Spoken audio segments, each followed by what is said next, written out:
एक समय की बात है। एक बहुत गरीब इंसान था। उसकी 2 पत्नी और 2 छोटे-छोटे बच्चे थे। उसका अपने परिवार का पालन पोषण करना बहुत मुश्किल हो गया था, कठिन हो गया था। वो मेहनत करता लेकिन उसे उस मेहनत का फल नहीं मिलता था। इसकी वजह से उसके बच्चे भूख से व्याकुल रहते थे और बच्चों को भूखा देख पत्नी दुखी रहती थी। इस सब परेशानी को देख उसका दिमाग काम नहीं करता था और मन भी अशांत रहता था।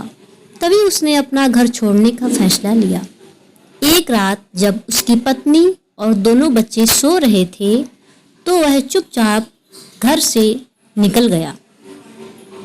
रात में बिना किसी मंजिल के चलता रहा। तभी अचानक उसने देखा कि एक नदी के किनारे भगवान बुद्ध शिष्यों के साथ बैठे थे।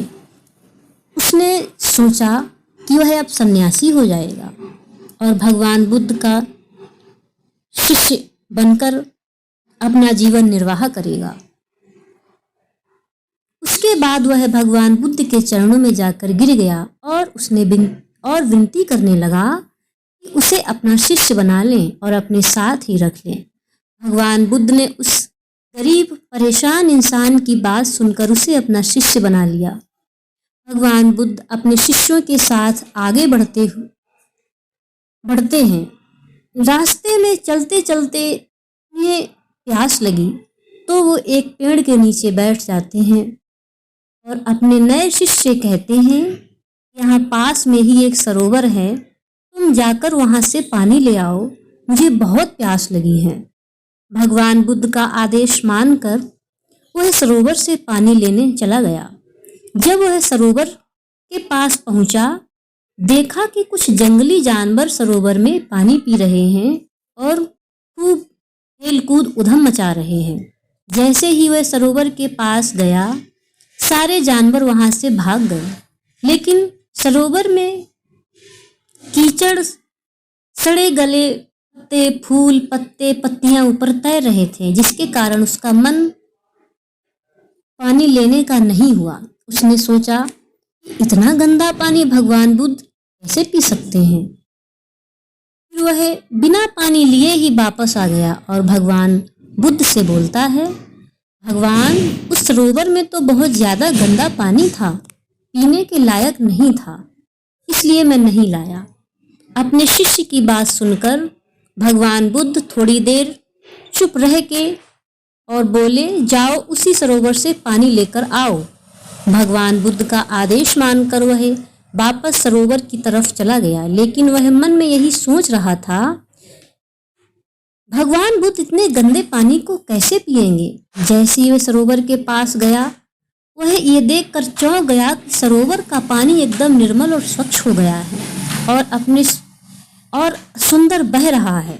उसने पानी लिया और भगवान बुद्ध के पास आते ही प्रश्न किया, भगवान, अभी थोड़ी ही देर में सरोवर का मैला पानी इतना साफ हो गया, ये कैसे संभव है।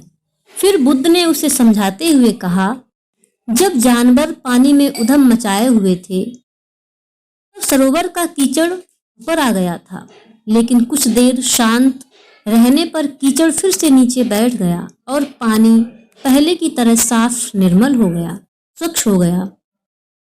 इसी तरह हमारे मन की स्थिति भी होती है।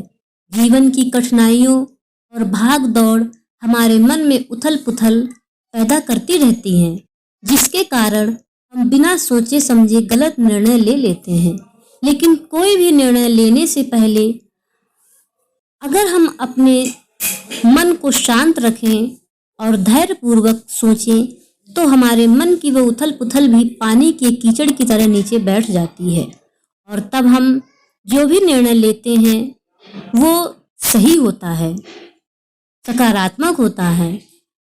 इसलिए बुरे समय में इंसान को अपना धैर्य नहीं खोना चाहिए।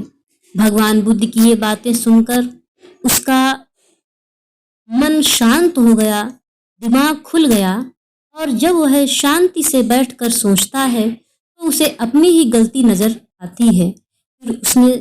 फिर उसे समझ आता है कि उसने घर छोड़ने का निर्णय गलत लिया था। फिर वह भगवान बुद्ध के चरणों में स्पर्श करके उनसे आज्ञा लेकर वापस अपने घर चला जाता है। इस कहानी से हमें ये शिक्षा मिलती है कि हमें किसी भी कर्म को करने से पहले, कोई भी निर्णय लेने से पहले शांत मन से विचार अवश्य करना चाहिए।